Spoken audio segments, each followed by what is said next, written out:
بسم اللہ الرحمن الرحیم نحمدہ ونصلی ونسلم علی رسولہ الکریم اما بعد۔ محترم ناظرین، السلام علیکم ورحمۃ اللہ وبرکاتہ۔ پیارے دوستو، آج محرم الحرام کی 3 تاریخ کا قرآن کریم کا ایک ایسی سورت کا وظیفہ بتانے والا ہوں۔ پیارے دوستو، یہ سورت بڑا ہی آسان سا سورت ہے جو کہ عام طور پر سب لوگوں کو یاد رہتی ہے، لیکن اس سورت کے جو فوائد ہے، جو فضائل ہے، وہ عام طور پر کسی سے چھپا ہوا نہیں۔ پیارے دوستو، اس سورت میں رب کریم نے بڑی تاثیر رکھی ہے، اور اس سورت کو سورہ شفا بھی کہا جاتا ہے، سورہ کافیہ بھی کہا جاتا ہے، اور سورہ سبع مثانی بھی کہا جاتا ہے۔ اس کے علاوہ جو ہے محدثین اور مفسرین اس کے کئی اور نام بھی بتاتے ہیں۔ پیارے دوستو، یہ ایک ایسی صورت ہے کہ اگر آپ اپنی مشکلوں کو آسان کرنا چاہتے ہیں، پیارے دوستو، اگر آپ اپنی تنگیوں کو فراوانیوں میں بدلنا چاہتے ہیں، تو آپ اس صورت کو روزانہ صرف اور صرف 11 مرتبہ پڑھ لیجئے۔ خاص طور پر جو ہے آپ نے محرم الحرام کی 3 تاریخ کو اس صورت کا ورد ضرور کرنی ہے۔ محترم دوستو، بتانے والا ہوں آج کا یہ وظیفہ سورۃ الفاتحہ۔ ہمارا آج کا جو وظیفہ ہے وہ سورۃ الفاتحہ کا وظیفہ ہے، اور پیارے دوستو، سورۃ الفاتحہ کے فضائل اکثر میں آپ دوستوں کے ساتھ شیئر کرتا ہوں کہ حدیث پاک میں یہاں تک آتا ہے کہ سورۃ الفاتحہ میں رب کریم نے شفا رکھی ہے۔ پیارے دوستو، اگر کوئی بندہ مریض پر سورہ فاتحہ پڑھے گا، رب کریم اس کو ضرور شفا عطا کرے گا۔ اگر کوئی بندہ سورہ فاتحہ کا یہ وظیفہ کرے گا، رب کریم اس کی ہر دعا کو قبولیت کا شرف بخشے گا۔ ناظرین، اگر آپ کے ذہن میں، اگر آپ کے زندگی میں کوئی ایسی مقاصد ہے، کوئی ایسے کام ہے جس میں آپ کامیابی چاہتے ہیں، تو آپ سورۃ الفاتحہ کو اپنی زندگی کا معمول بنا لیجئے گا، کیونکہ سورۃ الفاتحہ کی تاثیر اور برکات میں یہ بھی ہے کہ یہ مشکلوں کو آسانیوں اور تنگیوں کو فراوانیوں میں بدل دیتی ہے۔ پیارے دوستو، اس سے انسان پر حقیقی برکت اور سعادت کا راستہ کھلتا ہے۔ ذہنی کرب، فکری الجھنوں اور پریشانیوں سے نجات ملتی ہے۔ رنج، الم اور غم اور ہر قسم کی بیماریوں کو دفع کر دیتی ہے۔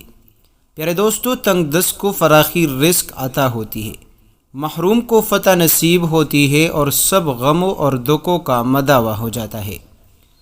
پیارے دوستو، سورۃ الفاتحہ عام طور پر جو آپ پڑھتے ہیں، آپ نے اس الگ طریقے پر سورۃ الفاتحہ کے اس وظیفے کو کرنا ہے، لیکن وظیفے کی طرف بڑھنے سے پہلے آپ دوستوں سے گزارش ہے کہ ویڈیو کو آپ نے لاسٹ تک ضرور دیکھنی ہے، اور اگر ابھی تک آپ نے اس ویڈیو کو لائک نہیں کی تو برائے کرم لائک بھی کریں، اور اپنے دوستوں کے ساتھ ثواب کی نیت سے ضرور شیئر کریں۔ محترم دوستو، سورۃ الفاتحہ پڑھنے کا ایک خاص طریقہ آپ دوستوں کو بتاتا ہوں۔ آپ جو ہے اس سورۃ الفاتحہ کو صرف 3 یا 4 دن اس خاص طریقے پر پڑھ کر دعا مانگا کریں، انشاءاللہ اس عمل سے آپ کی زندگی کا ہر مسئلہ حل ہوگا۔ دنیا میں کوئی ایسا مسئلہ اور ایسی مشکل نہیں جو اس وظیفے سے حل نہ ہو سکے۔ پیارے دوستو، آپ نے کرنا کیا ہے؟ آپ نے اچھے طریقے سے وضو بنانی ہے۔ اگر آپ کے پاس کسی بھی نماز کے بعد وقت ہے تو آپ کسی بھی نماز کے بعد اس عمل کو ضرور کر لیجئے گا، وگرنہ دن ہو یا رات، جب بھی آپ کو موقع ملے آپ اس عمل کو کر سکتے ہیں، اور آپ کے بہت وقت نہیں لگے گا، بلکہ مختصر وقت میں جو ہے آپ اس عمل کو کر سکتے ہیں۔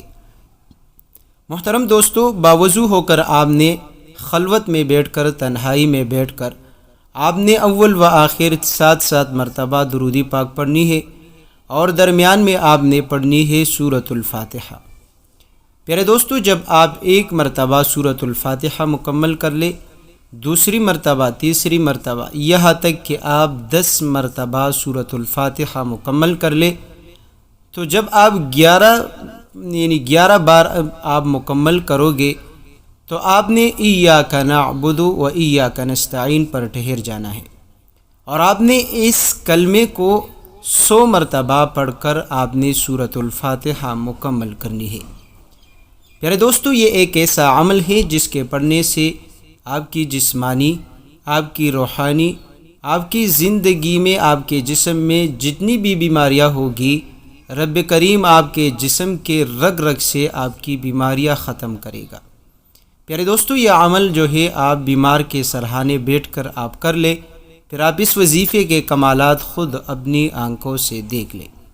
اسی طرح آپ جس مقصد کی خاطر پریشان ہے، آپ کا کوئی مقصد ہو جو حل نہیں ہو پا رہا، آپ کا کوئی ایسا مشکل ہو جو ختم ہونے کا نام نہیں لے رہا، یا آپ جو ہے رزق کی پریشانی میں مبتلا ہے، یا آپ اولاد جیسی نعمت سے محروم ہیں، یا شادی کے حوالے سے پریشانی ہے، یا بیرون ملک جانے کی کوئی پریشانی ہے، کوئی مشکلات پیش آ رہی ہے، یا گھر میں کوئی ایسا مسئلہ چل رہا ہے جس کے باعث آپ کی راتوں کی نیند حرام ہو چکی ہے، تو پیارے دوستو، اس خاص طریقے پر آپ پڑھ لیجئے سورۃ الفاتحہ کا یہ وظیفہ، اور اس کے ساتھ ساتھ جو ہے رب کریم کے یہ 2 مبارک نام آپ ضرور پڑھ لیجئے گا، کیونکہ جو بندہ مالی اور رزق کی پریشانی میں مبتلا ہو تو وہ یہ 2 لفظ ضرور پڑھ لیجئے گا، اور وہ بھی آپ نے 100 مرتبہ تسبیح پڑھ کر آپ نے دعا مانگنی ہے۔ انشاءاللہ اس عمل کے ذریعے سے رزق کی تمام تر پریشانیاں، مشکلات ختم ہوں گے، اور رب کریم آپ کے لیے رزق اور دولت کے خزانے کھول دے گا، رزق اور دولت کے دروازے کھول دے گا، اور انشاءاللہ اس عمل کے ذریعے سے آپ پر رزق اور دولت بارش بن کر برسے گا۔ پیارے دوستو، وہ 2 لفظ یا رزاق یا وہاب ہے۔ آپ یا رزاق یا وہاب 100 مرتبہ پڑھ کر آخر میں درود پاک پڑھ لے اور دعا مانگ کر کمال دیکھ لیجئے۔